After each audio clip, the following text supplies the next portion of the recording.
Ever heard of predatory journals? If not, and if you wish to know how to spot them, keep watching. So, a 2022 analysis recently shows that over 60% of these predatory journals now mimic legit journal websites, making it even harder for us to detect them. But let's understand what predatory journals are at the first place. So, it's basically a pseudo journal or a fraudulent journal which claims to be legit and asks you to publish your articles in it, stating that it may be indexed in reputed and respectable databases while really not being indexed in any of them.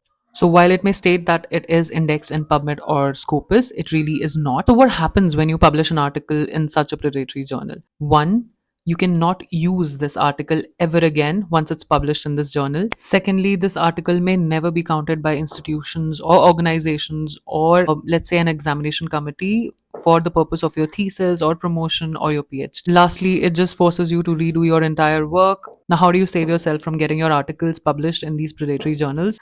A few points for you over here. The first one, check the indexing claims. If it says that it is indexed in Scopus or PubMed, please go to these databases and check if this journal's name appears on these databases, that is in PubMed and in Scopus. If it does not, then this journal is simply not indexed. Second is to check for the editorial board.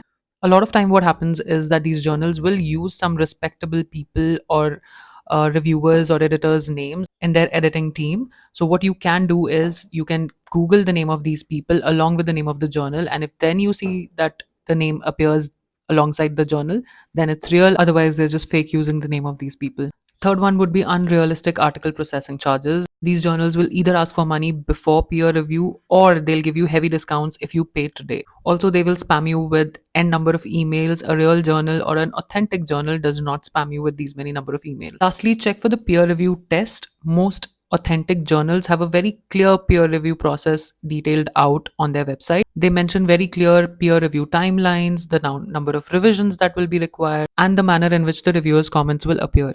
If this journal does not state all of these things clearly, then you know that it's a predatory journal. Understand that predatory journals don't reject bad papers, they just accept all papers. So save your hard work and watch out for these red flags. I hope this helped.